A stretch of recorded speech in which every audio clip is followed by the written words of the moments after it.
to the bathroom to ask him, what is this? What is it? And he gets embarrassed. Rightfully so, because I truly don't believe it was. I was goofing around, but his reaction confirmed my thoughts. I asked why. When he wipes, he puts it in the trash can of the toilet. He wants to build our life in the city we live in. And it's difficult to do that when we go home every weekend. He's extremely close to his mom, which I don't fault him for. And she also wants him home as much as possible. Can you say like how much? Because you're saying not that much, but not... How much we're talking? Because if it's like $20, I think that's not bad. But if it's like $500, okay, now, then demand the money back. You want the money, demand it back, and maybe try to have conversations with her about needing some space, and she won't give it to me. I don't know what to do at this point. It feels extremely mean to just like go cold on someone you've known for so long. I've learned about friendship is that a lot of people don't see them realistically. They build an idealized version of their friends and place unrealistic expectations on them instead of seeing them for who they truly are. I'm going to be reading some Reddits, guys. Here's one. It says, my boyfriend did something very odd last night. I got my first apartment and no one has really visited other than my parents and boyfriend. He's been over every day since I moved in. I don't have a problem with this. So clarification, it's only been him and I in my apartment really. We're watching a movie and he's like, I'll be right back, I'm gonna go to the bathroom. Okay, normal. He comes, and we talk and continue the movie, then I had to use the restroom. And as I'm handling my business, so whatever she's doing, I look down at my trash can and it's an unusual piece of tissue in there and I'm looking at it, wondering what it is, and I'm like, oh! He was doing something with himself. Oh! And I call him to the bathroom to ask him, what is this? What is it? And he gets embarrassed. Rightfully so, because I truly don't believe it was. I was goofing around, but his reaction confirmed my thoughts. I asked why. When he wipes, he puts it in the trash can of the toilet. He puts it in the trash can instead of the toilet. His response was he was taught to do it that way. So my question, So my question is this an unusual thing, or do people do this a lot? We're different ethnicities. I'm black and he's Mexican. So I'm wondering, is it cultural? I was thinking maybe because they used to live in trailers and the toilets would get clogged up, but I don't know. Someone please. Okay. So she's a black girl. Her man is Mexican. I'm mixed, and I know a bunch of Mexicans, Latinos, Hispanics. That is so disgusting. Yuck, yuck. To put, I don't care. Oh, that is so gross. To put what you just wiped in the trash can. If you know the toilet can flush really good, why can't you put your toilet paper in there? That grosses me out. And I know people that rather put it in the trash. Put that in the toilet. If the toilet's doing good, if it's running fine, you see it flushing, it's good, you put a piece of toilet paper, it's fine. If you know the toilet's not doing good, then yeah, that's gross. That's gross. That's gross. That's gross. That's gross. That's gross. The comments. It's so gross though. I know people, and I'm mixed with Mexicana, and they're saying like, his parents are from Mexico, and that's what he just. My mother is from Mexico, and we don't put that in the trash. We put it in the toilet like a normal person. It's just so gross. Like, I would put that in the toilet. Why would I put the... Because then the whole bathroom would smell and stink because, like I said, I know some people that would do that. So, yeah. Gross! Someone just posted this an hour ago. Let's listen to it. Boyfriend and I disagree about how much time to spend with family. That's what the title says. Boyfriend, 23, and she is 20. They're both 23, okay. Have been together for 4 years. We are from the same area, so are able to carpool together when we want to go home to see our families. We both also work full-time jobs Monday, Friday, and live 3 hours away from our parents. The issue is that if my boyfriend had his way, we would have gone, oh, she put an E, it messed me up. She put an E at the end of would. We would go home every single weekend. I have no problem with visiting my family, but it's hard to feel like an adult staying in your parents' basement every weekend. I expressed to him that I want to build our life in the city we live in, and it's difficult to do that when we go home every weekend. He's extremely close to his mom, which I don't fault him for, and she also wants him home as much as possible. I'm not in a relationship. I've never been in a relationship, but I can know, like, okay, this guy, how she's describing him is that, and it also says the mom wants him at her house all the time, but you do know that he has a girlfriend. He can't go and visit his mom like every single day. And I think they live together in their apartment. Yeah, they live together, I think. And the mom wants her son there every single day. That is, there's a word for it. Like, being too pushy. Like, hey, no, you need to back up, go away, because I know you love your son and all, but he has a girlfriend. She needs to back up for a second. So far this month, he has seen his parents every weekend. That part, if they're really, really close, that's fine. Like, if it's just him and they want to go. But the mother wanting to see him every single day. The weekend, I feel like that's different because it's just the weekend. But the mother wants to see him every day. That's a whole different. Boyfriend wants to spend every weekend with his parents. I want us to spend more time in the city we're in. How to appropriately convey my feelings. So you've been together 4 years, and the mom wants him to come and see him every day, but also the dad and them also almost see each other. They do see each other on the weekends, it says. And he also wants to go see them because maybe they're in a really close relationship. If they're like, those type of parents that they just are nice to each other and they're really close. But if they're like those parents that they're nice but they're pushy, like, I miss my son, I want to see how you're doing, like that, then get me out of here. Oh, this is 6 hours ago. A different one. How would you deal with a friend who doesn't return borrowed money? Okay, that's the name of the title. So, she's not exactly a close friend, but I've known her for some time and she seemed like a genuinely decent person. She asked for some money, not a huge amount, but also not insignificant. Can you say, like, how much? Because you're saying not that much, but not... How much we're talking? Because if it's, like, $20, I think that's not bad. But if it's, like, $500, okay, now, why would you let her borrow that much? If it's that... Then she did something weird. She asked me if I can lend her the same amount again.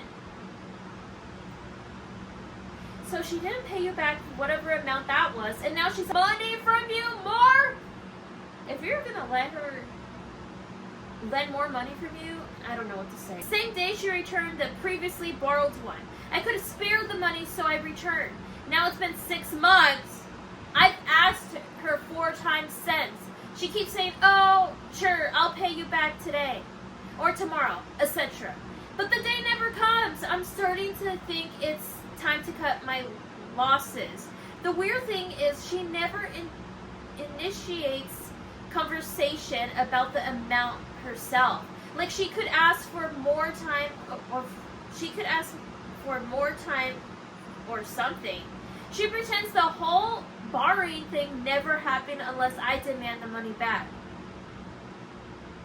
Then demand the money back. You want the money, demand it back, and maybe she'll give you it. 6 months? Are you kidding me? Ooh, has anyone else started questioning the value of close friendships? Lately, I've been wondering whether close friendships are actually worth time and emotional energy they require. If you feel drained, get out. If you feel like it's not reciprocated, then get out. It feels like they come with so many expectations. You are expected to remember birthdays, attend celebrations, buy gifts, show up for every event, constantly check in, and always be emotionally available. If you don't, people get upset or start gossiping behind your back. At the same time, you may feel they're not there for you either. So it becomes this cycle of unmet expectations. Ooh, I feel that. To me, an ideal friendship would be based on a shared interest or goal. For example, if two people both enjoy working out, they motivate each other to stay consistent. Yeah, that is true. Or they're building business together, studying together, or pursuing the same hobby. The friendship adds value to both of their lives, but neither person is emotionally dependent on the other. Anybody has ever felt like this, what this person's reading? What drains me are friendships that exist mainly because you happen to meet in school or college. Years later, you don't really have much in common anymore. Yet there's still this expectation to constantly invest time and energy into maintaining the relationship. I just say leave. If you feel so like,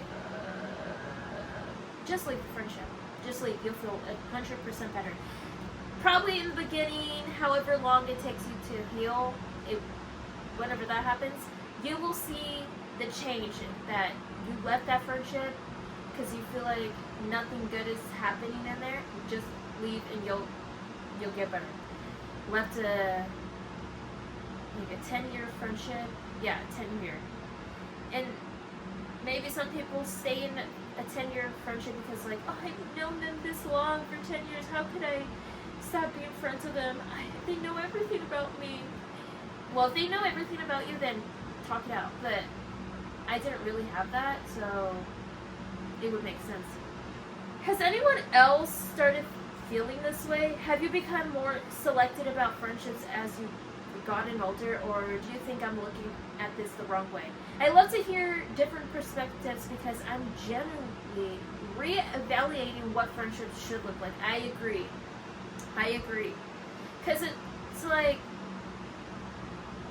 you either meet them at middle school, elementary, high school, or college, and then when you're done with that, it's very rare to still be friends with them when you're graduated from high school or graduated from college and you're still like this. That's very rare to have a friendship stay that long. But for people that don't have it like that, it's fine to have it like that because that's very common too, to not have a friendship last that long, or if you had a friendship last long but then it just felt like where's it going now? Ooh, this title says friends won't leave me alone. I wonder why. I've had a friend for a very long time, and over the years I think we've really grown apart, but she isn't seeing it. Oh, I've been through that. And someone posted this 3 hours ago. I personally don't feel connected anymore, and we have very different interests. That's understandable.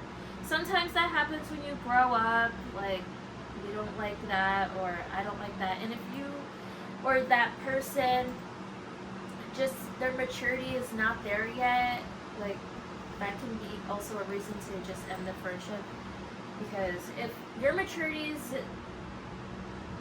different than theirs, like if they're still acting like a little kid, and it's fine to act like a little kid, but if you're just joking, I keep trying to pull away and she literally won't let me. I tried to have conversations with her about needing some space and she won't give it to me.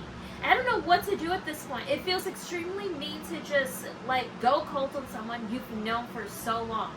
Please help. Well, if go cold, it doesn't mean like you're ghosting them. If I say do that, because if you're done with the friendship, but the other person is not seeing it, and for whatever reason, like how you feel in the friendship, I say leave. Because if it's not doing you anything good, and you're not feeling good in the friendship, and they're not listening to you, and they're not whatever type of friend you want, if they're not that, then just leave and ghost them. And if one day like they message you asking you like how you been or whatever, then maybe respond to them if you feel like you need to, or tell them right there when they message you. And then if they still don't realize, then ooh, I'm in my 20s. I'm in my 20s. And the title is, How Do You Make New Friends as a Woman in Your Late 20s? I would like to know! Wait, am I in my late 20s? Am I in my late 20s? What? I'm struggling to meet other like-minded women and build genuine friendships. Yeah. I'm not saying I need a friendship, but I am agreeing with that, because even if you see anything on social media, like, oh, this is nice, but they can either like it or ignore your comment. And in person, you know, it's like people, I don't know how people find clicks. I do not know how. After I lost touch with most of my friends from school, it's just so hard to meet new people, especially since my hobbies mainly include doing stuff alone, reading, crocheting. I feel like I spend all my time either with people from work that I don't have much in common with or alone. Any advice? I say maybe do something like go painting. Maybe there would be some people there. Try to find some stuff on your phone, like in your area. Maybe there can be some people in your age range. That's what I'm thinking. I never thought of doing that because I'm at the age, my late 20s. I'm not thinking about, oh, I want a friend, or I need a girl best friend. I need a best friend. No, I don't need any of that. The only person I would want is the person that I marry, and that would be my best friend. I don't really want a best friend if... The only best friend I would want is if someone could be 100% themselves, and I'm 100%, and you know, like, people are laughing. You are laughing, and then you're laughing, and they don't care, and I don't care, and then, you know, that type of friendship. I would love that, but maybe that would be with the person that I marry, because they would be my best friend. And also, like, if I would like to get along with their family, and then we can be ourselves with them, and then they can be themselves in my family, like that. So I would want just my person, not a best friend to, like, you know, friends that you had friends in school. No, I just want somebody that will be with me forever. Okay, this one is my honest take about friendships. This might sound cliche, but time and time again has proven it to be so true. Okay, let's see. One thing I've learned about friendship is that a lot of people don't see them realistically. They build an version of their friends and place unrealistic expectations on them instead of seeing them for who they truly are. When you're genuinely present, you notice people's patterns. We often ignore those patterns because we want to believe the best. Listen more, observe more, and don't trust people too quickly. They should earn your trust over time. Yeah, let's say that again. They should earn your trust over time.